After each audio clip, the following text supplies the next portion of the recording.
आज राज्य सरकारच्या पुढाकाराने महायुतीच्या सरकारने त्या बाबतीमध्ये लक्ष घातलं, मुनगंटीवार साहेबांनी पाठपुरावा केला आणि ते महाराष्ट्रातल्या आमच्या तमाम शिवप्रेमींच्या करता ती वस्तू ते वाघनखे इथं आणून इथं आपण पहिल्यांदा साताऱ्यामध्ये ठेवणार आहे काही काळ, त्याच्यानंतर आपण मुंबईमध्ये ठेवणार आहे, नागपूरला ठेवणार आहे, कोल्हापूरला ठेवणार आहे.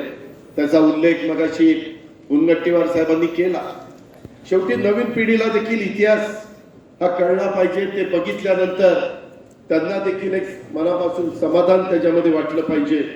अशा पद्धतीनं हे वाघनखं प्रेरणादायी अशा प्रकारची वाघनखं आहे आणि यामधनं खास लंडनहून इथं आणून हे प्रदर्शनास ठेवण्यात आलेले आहे. माझी तुम्हाला सगळ्यांना आग्रहाची नम्रतेची विनंती आहे की आपल्या आईवडिलांनी आपल्याला एवढ्या सुंदर जगामध्ये जन्माला घातलेलं आहे, परंतु त्या जगातनं परत जायच्या आधी एकदा का होईना ती वाघनखं जाऊन बघा, लांबनं बघा आणि ज्या पद्धतीनं महाराजांनी त्या वाघनखाच्या मुळं त्या अफजल खानचा कोथळा बाहेर काढला आणि एक इतिहास निर्माण झाला, ज्याचं देखील एक आपल्याला स्मरण त्या निमित्तानं होत असतं.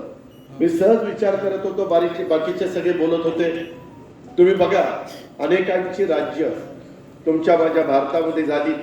मग त्याच्यामध्ये कुतुबशहाचं राज्य झालं, निजामांचं राज्य झालं, मोगलांचं राज्य झालं, आदिलशहांचं राज्य झालं.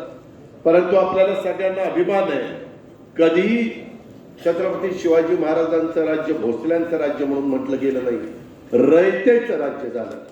अशा पद्धतीनं फक्त आणि फक्त जगामध्ये शिवाजी महाराजांचाच उल्लेख, रयतेचं राज्य, सर्वांचं राज्य, अशा पद्धतीनं हा उल्लेख त्या ठिकाणी होत असतो. आज देखील सर्वसामान्यांच्या करता हे सरकार काम करत आहे, त्याच्याकरता अनेक प्रयत्न करत आहे, त्याकरता वेगवेगळ्या प्रकारच्या योजना राबवतोय. मी आज खरं तर आपल्याला सगळ्यांना आवर्जून सांगेन, ना झूठ है ना झूठ है, ना गद्दारी है, ना नियत में मक्कारी है. छत्रपति शिवाजी महाराज के सच्चे सेवक है, वादा निभाना हमारी जिम्मेदारी है. आणि ह्या पद्धतीनं या महायुतीच्या सरकारने हा वादा निश्चितपणे निभावलेला आहे आणि जिम्मेदारी पार पाडलेली आहे. काही जण येतील, काहींना असं वाटतं की बाबा अशा प्रकारच्या घटना घडतात.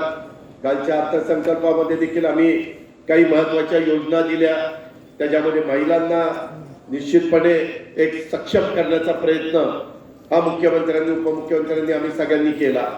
त्याच्यातनं तरुणींना देखील आपण मदत करण्याचा प्रयत्न त्या ठिकाणी केलेला आहे. दुधाचे दर वाढवण्याचा प्रयत्न केलेला आहे, तिथं अनुदान देण्याचा प्रयत्न केलेला आहे. ज्याचा वीज माफीचा उल्लेख मगाशी मुनगंटीवार साहेबांनी केलेला, ती योजना माझ्या शेतकऱ्यांच्या करता अतिशय वरदान ठरणारी ज्या महायुतीच्या सरकारने त्या ठिकाणी दिलेली आहे. आपली माझी बहीण, लाडकी बहीण, ती योजना त्या ठिकाणी दिलेली आहे. परंतु नेमकं एवढ्या चांगल्या योजना देऊन देखील काही ना काहीतरी त्याच्याला कसं टीका टिप्पणी करता येईल अशा प्रकारचा प्रयत्न आज विरोधक करतायत. मला त्या खोलामध्ये जास्त जायचं नाही. मला एवढंच तुम्हाला सांगायचं की ह्या योजना तुमच्यापर्यंत पोहोचवण्याचं काम आणि सगळं करत असताना मधीच म्हणायचं, अरे बहिणीला दिलं, भावाला काहीच दिलं नाही. अरे आमचा शेतकरी जे वीज पंपाचं बटन दाबतो तो आमचा भाऊच असतो ना, का तो आणखीन कोण असतो? त्याच्यामध्ये आमच्या इथं मुलं मुली जे शिकणार आहेत, विशेषतः तरुण मुलं ज्यांना आम्ही स्टायपंड देणार आहे, ते आमची लहान भावंड नाही आहेत, ते आमची मुलं नाही आहेत. काय म्हणजे कशाचं काय काही काढतील, काही त्याच्याकडे त्या ठिकाणी लक्ष देऊ नका. थोडंसं लोकसभेला दुर्लक्ष झालं, पण विधानसभेला जरा लक्ष द्या, एवढंच त्या निमित्तानं सांगतो. मित्रांनो, गमतीचा भाग त्या ठिकाणी सोडून द्या. परंतु माझी आपल्याला सगळ्यांना आग्रहाची विनंती आहे की या सगळ्या गोष्टी करत असताना मगाशी अनेक लोकप्रतिनिधींनी वेगवेगळ्या बाबी इथं सांगण्याचा प्रयत्न केला. वेळ कमी असल्यामुळं पालकमंत्री शंभूराज देसाईंनी सांगितलं की दोन्ही मुख्यमंत्र्यांना मी भेटीन, हे सगळे प्रस्ताव देईल. त्याबद्दल मी पण तेवढंच सांगतो की जे प्रस्ताव देतील त्याच्यामध्ये सकारात्मक भूमिका राज्य सरकार घेईल, त्याबद्दल काही काळजी करू नका. तिजोरीची पण काळजी करू नका, चावी कुणाकडे नाही, बंद आहे का उघडली आहे, काही काळजी करू नका, सगळं काही व्यवस्थित होईल. हेच मला या निमित्तानं सांगायचं. तुम्ही पहा ना, साताऱ्याचं शासकीय मेडिकल कॉलेज प्रश्न मार्गी लावला की नाही? 1,000 कोटीचं मेडिकल कॉलेज. थोडा उशीर झाला. पहिलं सातारचं व्हायला पाहिजे होतं, नंतर बारामतीचं व्हायला पाहिजे होता, परंतु त्यात सातारा कमी पडला. मी काय करू? परत मी जोर लावला. आता त्या ठिकाणी सगळ्यांनी तिथं मदत केली. सैनिकी स्कूलला मदत झाली. जे स्वर्गीय यशवंतराव चव्हाण साहेबांनी ते संरक्षण मंत्री असताना सैनिकी स्कूल काढलं, अतिशय उत्तम पद्धतीनं. आजच मी शंभूराज देसाई आणि मला वाटतं कलेक्टर बोलत होतो, त्याला काही कोटी रुपये लागत आहेत. तुम्ही काळजी करू नका. अतिशय दर्जेदार अशा प्रकारचे सैनिक या सैनिक स्कूलमधनं जवान, त्याच्यामध्ये मोठ्या पोस्टवरचे माझे सगळे अधिकारी इथं तयार होत आहेत. पुढेही कायमचे होत राहतील.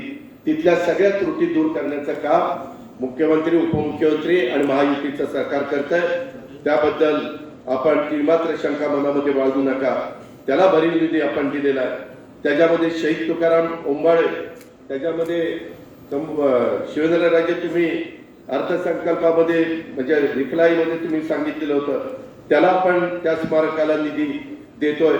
त्याच्याचबरोबर आपण क्रांतीज्योती सावित्रीबाई फुलेंचं जन्मगाव आपलं खंडाळामधलं नायगाव, त्या तिथंही आपण निधी देतोय. सातारा जिल्ह्याला वार्षिक योजनेला भरघोस निधी शंभूराज देसाई आपण त्या ठिकाणी दिलेला आहे. त्याच्यात अजिंक्य ताराला 10 कोटी दिले. पहिल्यांदा शिवेंद्र बाबा हे 10 कोटी तरी खर्च करा, ते खर्च व्हायच्या आधी पुढचे मिळतील. काय काळजी करू नका, फक्त काम दर्जेदार करा. माझी साताराकरांना अतिशय आग्रहाची विनंती आहे. आम्ही जी कामं करून घेतो ते स्वतः पहाटे 6 वाजता जातून बघत असतो काम नीट चाललंय का, दोरीत आहे का, वळब्यात आहे का, काही आहे का. तशा पद्धतीत तुम्ही 6 वाजता उठून जाऊ नका, परंतु कधीतरी काहीतरी मी दर 15 दिवसाला आढावा बैठक घेत असतो. कलेक्टर घेतो की नाही? सगळ्या राज्यातले महत्वाच्या प्रकल्पामध्ये सैनिकी स्कूलचा पण आढावा असतो आणि माझ्या मेडिकल कॉलेजचा देखील आढावा असतो. त्याच्यामध्ये आपण इथं ऐतिहासिक पर्यटनाला म्युझियमच्या निमित्तानं, प्रतापगड फोर्टच्या निमित्तानं, अजिंक्यतारा फोर्टच्या निमित्तानं चालना दिलेली आहे. आपण त्याच्यामध्ये जलपर्यटनाला चालना दिलेली आहे, धार्मिक पर्यटनाला आपण चालना दिलेली आहे, निसर्ग पर्यटनाला आपण चालना दिलेली आहे. हे सगळं करत असताना या सगळ्या कामाच्या करता जवळपास अंदाजे 500 कोटी रुपये हे राज्य सरकारने या सगळ्या कामाच्या करता तुम्हाला उपलब्ध करून दिले. त्याच्यातनं कामं होत असताना थोडा बहुत पुढे निधी लागला तरी अडचण येणार नाही.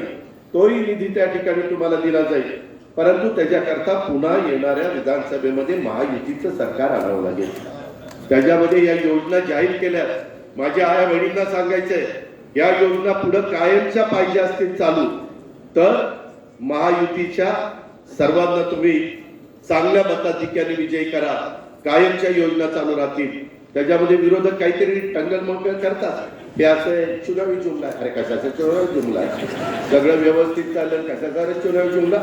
एक तर स्वतः काही करायचं नाही, दुसरं काही करत असलं तर असं नावं ठेवायचे. हे धंदे बंद करा. आता फार झालं, अति व्हायला लागलं. त्याच्यामध्ये जनतेला पण कळतं योग्य काय अयोग्य काय, याही गोष्टीचा विचार हा सर्वांनी केला पाहिजे. जाता जाता मी एकच आपल्याला सगळ्यांना सांगतो, शिवशस्त्र शौर्य गाथा त्या निमित्तानं आपण छत्रपती शिवाजी महाराजांशी संबंधित असणाऱ्या ज्या ज्या व्यक्ती आहेत, जो जो भाग आहे, तिथं सगळीकडे सढळ हाताने महायुतीच्या सरकारने मदत केलेली आहे. राजगडच्या पायथ्याशी मौजे पाल खुर्द वेला तालुक्यात राजमाता सईबाई स्मृतीस्थळ विकास आराखड्याला 30 कोटी रुपये आपण अर्थसंकल्पामध्ये दिले. आणि तिथं काम करत असताना जुनं ते सगळा त्यांचा तिथं राजवाडा वगैरे बाकीच्या गोष्टी सापडल्या. आमच्या जुन्नर तालुक्यात वडजला छत्रपती शिवाजी महाराजांच्या जीवनावर आधारित शिवनेरी संग्रहालय होत आहे. स्वराज्य रक्षक छत्रपती संभाजी महाराजांचं बलिदान स्थळ मौजे तुळापूर हवेली इथं समाधी स्थळ वडू बुद्रुक तालुका श्री इथे स्मारक, जवळपास 300 कोटी रुपयाचं काम. सगळ्यांना अभिमान वाटेल अशा पद्धतीचं छत्रपती संभाजी महाराजांच्या नावाला साजेस अशा प्रकारचं स्मारकाचं काम तिथं सुरू झालेलं आहे. आम्ही सगळ्यांनी मुख्यमंत्र्यांनी जाऊन त्याचं भूमिपूजन केलेलं आहे. आपल्या छत्रपती संभाजी महाराजांच्या पदस्पर्शाने पावन झालेल्या शिराळा सांगली येथेही आपण आता स्मारक करतोय। प्रतापगडच्या पायथ्याशी वीर जीवा महाला याच्या स्मारकाची जागा आपण त्या बाबतीमध्ये निवडलेली आहे।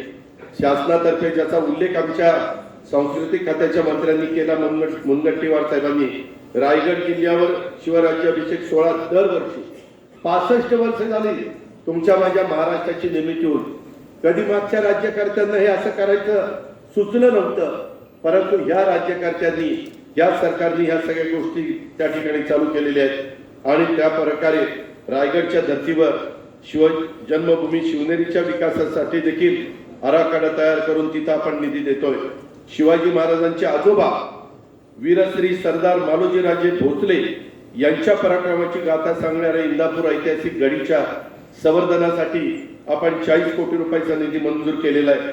भारतीय नौदलाचा ध्वज शिवरायांना समर्पित छत्रपती शिवाजी महाराजांच्या पासून प्रेरणा घेऊन नौदलाचा नवा ध्वज छत्रपती शिवरायांच्या राजमुद्रेचा आकार आणि त्याला असलेली दुहेरी किनारीवरून ध्वजासाठी नक्षी तयार केलेल्या आहे। मधी देशाचे पंतप्रधान नरेंद्र मोदी साहेबांनी सिंधुदुर्ग येथे छत्रपती शिवाजी महाराजांचा पुतळा, पूर्णाकृती पुतळा, म्हणजे घोड्यावरचा नाही, बऱ्याचदा आपण अश्वारूढ पुतळा करतो, सिंहासनावरचा पुतळा करतो, परंतु तो उभा राहिलेला असा पुतळा, फार सुंदर पुतळा, कधी जर तुम्ही त्या भागामध्ये गेला सिंधुदुर्गला तर आवर्जून तो बघा। नौदल दिनी पंतप्रधानांच्या शुभ हस्ते तो आपण अनावरण केलं।